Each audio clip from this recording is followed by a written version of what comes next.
Back to wrap another week of a closer look here across the Village Media Network on this Friday, the 25th day of July with Michael Friscolanti. I'm Scott Sexsmith. Okay, I did some homework last night. You did? When I got home. That's a first. While I was watching my Jays kick your Tigers' ass. There was a lot of time to do homework in the middle of that game.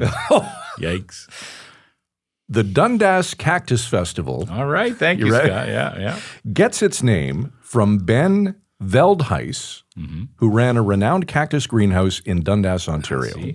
His business, Ben Veldhuis Limited, specialized in cacti and succulents and became so successful that Dundas was dubbed the cactus capital of Canada. The festival was named in his honor and to celebrate the town's unique horticultural reputation. Amazing. I appreciate you doing that. I knew it had something to do with the greenhouse. That's the extent that I knew.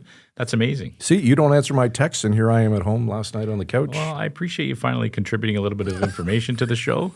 It's always helpful when you chip in a bit. All right. I am amazed. You just said we're wrapping up another week. It is amazing. This is our third full week of doing this show, and I'm still amazed that we're getting through it, and it's been really enjoyable. The guests have been fantastic. We've had a lot of interesting conversations already. Yes. Certainly today, no exception as we talk highway improvements in the north. Yeah, there's big news out this week from the Federation of Northern Ontario Municipalities. Right. FONOM. It's not FONOM. It's FONOM. It's FONOM. Fun to say, too. FONOM. Yeah, that's interesting. Yeah. It's just fun. I get it. See, now I remember. There's a second thing I've contributed today. That's two things. If you get a third before we get to the interview, that would be amazing. But, they've been pitching the idea of improving the safety of northern highways, specifically Highway 11 and Highway 17, for years. It's especially in the winter, it's a yearly reminder because we'll see a tragic accident on one of these highways, or we'll see dash cam footage that spreads on social media about a crazy truck driver doing something wild. And there's been a lot of beating the drum over fixing these highways, making them safer, expanding them, widening them. So FONOM has pitched the idea of 2+1 highways where they all have a middle passing lane and it kind of switches every few kilometers. It's kind of a highway that's used a lot in Europe. But the timing is great because they're arguing, hey, we've been trying to sell this for years for safety reasons, but now we're looking for national projects to get behind. And this would be a great one because obviously the northern highways contribute to our economy in untold ways. There's lots of goods and services moving all over these highways. And so they've pitched it to the Prime Minister and they've pitched it to the Premier of Ontario as saying, hey, if we're looking for these kind of projects, big impact, build Canada projects, this is one to do. So well, and when you talk about the potential of interprovincial trade barriers being broken down, and now a lot of that trade going east to west, west to east versus north to south, absolutely, it makes perfect sense. Absolutely. So we're going to dig a little bit deeper into that. We're going to talk to Danny Whalen, who's the president of FONOM. Ding, ding. We have a winner. He's going to join us today. We appreciate him coming on. We kind of got him at short notice, but they want to talk about this issue. They're trying to get it on the radar. And it will be interesting to see how, well, we're going to talk about it, but it'll be interesting to see how the province and the feds will react to this because it's a pretty good pitch. Danny Whalen, the president of the Federation of Northern Ontario Municipalities, otherwise known as FONOM, joining us tonight on the program. Danny, thanks for joining us tonight. Good to see you. Thanks for having me. All right, let's get right to the big news of the day. Your organization, which represents Northern Ontario municipalities, about 110 of them, calling on the provincial and feds to invest in major upgrades to both Highway 11 and 17. What's your pitch, Danny, and why now? Well, actually, I've been involved with the Going the Extra Mile for Safety Committee for about 10 years now, and we've been studying the European model of a 2+1 highway, which is a continuous passing lane that switches direction about every 3 to 5 kilometers, depending on the geography. And so we have been pushing this with the province for quite some time now. But with the new Build Canada Act and all the discussion about interprovincial trade, both the federal and the provincial governments look to the north now as their new economic savior, be it mining or the Ring of Fire. As well, Nuclear Waste Management Organization has chosen Ignis as their deep geological repository. This simply isn't going to happen with the current highway system that we have. A lot of the companies that are going to be investing in this don't realize that we have often one closure of a highway per week during the winter months. That's not the local economy. It's not the provincial economy. It's the federal economy that's traveling on those highways. So interprovincial trade's going to suffer unless we take some action on both of these highways. Yeah, the biggest seller for improving the highway, of course, is to reduce the number of deaths. We're often told that Ontario has some of the safest highways in Canada. I would argue that we also have some of the deadliest, and Highway 11 is certainly one of them. Danny, do you have data that kind of speaks to that? I mean, do you know how many fatalities there are in a given year on these highways? I don't have it with me offhand, but, I often, when I'm in Toronto, either at Queen's Park, at the Association of Municipalities, Ontario speaking, I tell them, well, you're down here talking about gridlock. I'm in the north talking about burying people. So it's significant. It's, anything we can do to reduce that number. And the 2+1 highway system in Europe has proven an 80% reduction in fatal car collisions. Wow. So it's significant. I want to get into a bit about how that works, how the 2-in-1 works, but let's just basically what you're saying then, Danny, is this has been something you've been trying to do for a long time to improve the safety on these highways. But because of the situation with President Trump, the economy, and the idea that we're looking for big national projects, this could be a great opportunity to finally get this done. It could be. In the wintertime, the vast majority of commercial motor vehicle traffic heading west uses Highway 11. We're up to somewhere around 10,000 count numbers per day for traffic in the city of Temiskaming Shores. That's a lot of traffic. So when you suddenly close your road and it's closed for 4, 8, 12 hours, sometimes 24 hours, that's kilometers and 15, 20 kilometers of traffic backed up. That's the economy is at a full stop. Danny, I know you mentioned it a couple of minutes ago, but can you really give us a really deep explanation about the 2+1 model, how it works, and the benefits attached to it? Yeah, the 2+1 model is actually 3 lanes of continuous road. The center lane, it's comparable to a current passing lane, so it'll run about 3 to 5 kilometers. There's a crash-resistant median barrier, and about, as I say, every 3 to 5 kilometers, depending on the geography, it will switch so that the northbound will benefit from the passing lane for 3 to 5 kilometers. Then it will switch back and the southbound traffic will benefit from the passing lane. And it's continuous like this.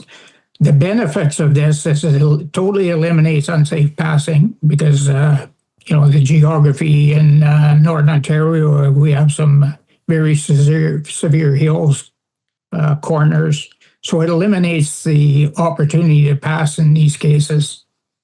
I'm sure we've all seen the videos online about the current situation with commercial motor vehicle traffic, some of the drivers, the risks that they take. There's no reason for this, and the 2+1 highway can certainly have an impact on that type of driving. Mm-hmm. We know this doesn't exist anywhere in Canada right now, Danny, that's correct? There's different areas that have portions of highway. I know there was a section in Quebec that they've since they've done their study, collected their data. They've pulled out the median, from what I understand, until they make a firm decision on how to do this. But what we're calling for is probably the first long stretch of continuous 2+1. Mm-hmm. But again, it fits with the Build Canada Act in many, it drives the economy, it protects the citizens. It's a huge benefit to the Northern Indigenous communities because they all travel this highway. I actually speak to people that are, they're in fear when they're traveling some of these roads. So we need to do something. This is the perfect opportunity, we feel. And Danny, the plan is to do it in 2 phases?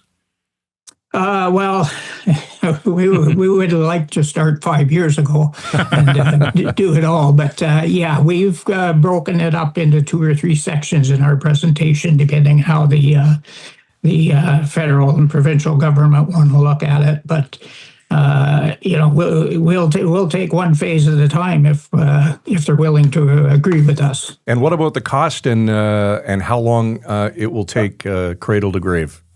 One of our members of the Going the Extra Mile for Safety Committee actually went to Europe and studied 2+1 highway during construction, and then he went back during maintenance season, wintertime. The cost will be about roughly half because the majority of your roadbed is already in existence. Right. So you're only adding a third lane. So the cost savings are incredible. The maintenance, Europe is very similar to Northern Ontario weather. They have moose, they have deer, they have snow. They don't have a problem. There's a fear about this center median, but when you're driving and you get into the Muskokas, there's actually a center cement barrier they have to deal with. So it's not new, but using it in Canada is new, and we're trying to push that idea. Mm-hmm. But if you put a dollar figure, Danny, on both phases, if you actually were able to get no. Okay, all right. That's my job is to push the idea. It's somebody else's job to plan and price it. I don't build roads, okay. So. Your answer should have been, it's not really going to cost that much. It'll be fine. Well, yeah. Well, we believe, like I said earlier, probably 50 to 60% of the cost of twinning. So yes, yeah. And in terms of, so you've pitched this, you've sent your letter to the feds, to the province. Have you heard anything, or is it still crickets? Still crickets, but crickets are becoming a favorite pet of mine because that's usually what we hear when we first bring up an idea. But it's like pushing an elephant up the stairs. You do one step at a time and you keep pushing. So I know when I speak to some of the ministers individually, I know they've heard the message, but collectively they're still a little shy to come out and say anything. Yeah. How much of this we all feel, where we film in Sault Ste. Marie, where our headquarters of Village Media is in Sault Ste. Marie, there's obviously that north-south divide that we all believe exists. How much is it because it's a Northern Ontario problem do you feel it maybe doesn't get the attention it deserves? I've never been a big, never really bought into that argument. Mm-hmm. There's a reason why Southern Ontario needs the North and a reason why Northern Ontario needs the South, as far as I'm concerned. Mm-hmm. But now that they're talking the way they are, and we've lost one of our most reliable trading partners. Yes. So if you really want to build the Canadian economy, you need Northern Ontario, especially with the vast mining, critical minerals. Mm-hmm. But like I said earlier, you can't get them if people are dying on the way to work. Absolutely. Sorry, dumb question, and I just want to make sure people understand this. We've heard so much, for example, about the Ring of Fire development and how important this could be if we get this done. Is that possible to do without improving the northern highways we're talking about today? Well, they're still undecided if they want a road into the Ring of Fire or they want a rail into the Ring of Fire. The fact is you still have to get to that section of road or to that rail line. Yes. And you need Highway 11 to do that, 1017. Absolutely. I just also want to just go back to the safety issue. This is something we've talked about. Our news sites report on this issue, especially in the winter. There's often, like you said, terrible tragedies on these highways. There's social media sites of dash cam videos of some horrifying accidents or moves by some drivers. This must be something that you follow closely as well. Every winter, do you find like maybe this will be the winter people will listen to us because of this video that's come out or this terrible crash that's happened? No, I think I think even with all that social media, it's still getting worse. Yeah. Unfortunately, we've gotten to the point where we read the article that there's been an accident, there's been a road closure. We suddenly forget that somebody died. That should be the opening sentence in the media release, not buried within the story. Absolutely. Yeah. Well, we want you to, if you hear anything, if you hear back from anybody, if you get a letter back or a phone call, please let us know. Yeah, for sure. I'll reach out to you, and if I get a written statement or anything, I'll let you read it. Good stuff. Danny, before we let you go, anything else we didn't touch on here today that you wanted to bring up? No, I appreciate the opportunity. Like I say, this fits every aspect of the Build Canada Act, and it respects and encourages and benefits the Indigenous communities as well. So we don't think we've missed a step. If we have, then I'm sure the federal and provincial government will let us know, but we think we've done our homework on it. All right, there's Danny Whalen, the president of the Federation of Northern Ontario Municipalities, otherwise known as FONOM. Danny, thanks for this. Appreciate the time. Have a great weekend. Thanks very much. Great chat with Danny, but I also want to give a shout out to Mac Bain, the executive director. Mac and I have known each other decades. In a previous life, he was working in the funeral industry. I was working in the radio industry, probably about 35, 40 years ago when we first met. But Mac was also instrumental in helping us provide live streaming coverage of the party leaders debate, which took place in North Bay. That's right. Just prior to the provincial election back in February. That's right. I'd forgotten that we did that. That's right. And he helped to get that all set up for us. He did. Yeah. He was instrumental, as they say. There you go. I do want to thank you for the information you provided at the top of the show about the Cactus Festival in Dundas. That's what I'm here for. Like I said, I grew up next door to Dundas. I should have known that information, but I didn't. The only thing I got right was the greenhouse connection. It had something to do with greenhouses. Yep. But I hope people in Dundas I know people in Dundas are enjoying the new site because you can see people reading it. It's getting a lot of attention. So another welcome to Dundas today. I hope if you haven't checked it out, check it out. And if you're from Dundas and you want to share some memories of the Cactus Festival, where can they email us? They can email us. Thank you for that segue. At closerlook@villagemedia.ca. And I also want to mention our development team upstairs. That's right. The brains of the business. Just putting the finishing touches on the official Closer Look website. Right. That's right. Will it have shots of us pointing at each other with pens? I hope so. Because there's been a lot of that this show. I know. It looks... they're so good at what they do. Yeah, they're fantastic. Yeah. So I won't divulge the address yet because they still want to do some tweaks, but it looks great. You'll have the capability of subscribing so that you get new episodes sent right to your inbox. It's going to be fantastic. Great. Looking forward to it. All right, let's put a bow on this. And, Jays and Tigers again tonight. We got to go watch game 2. We will talk Monday about how this goes. Let's do it. Thanks for watching. Have a great weekend. Closer Look returns Monday at 7. Frisco and Scott's Wardrobe provided in part by Moores, Sault Ste. Marie.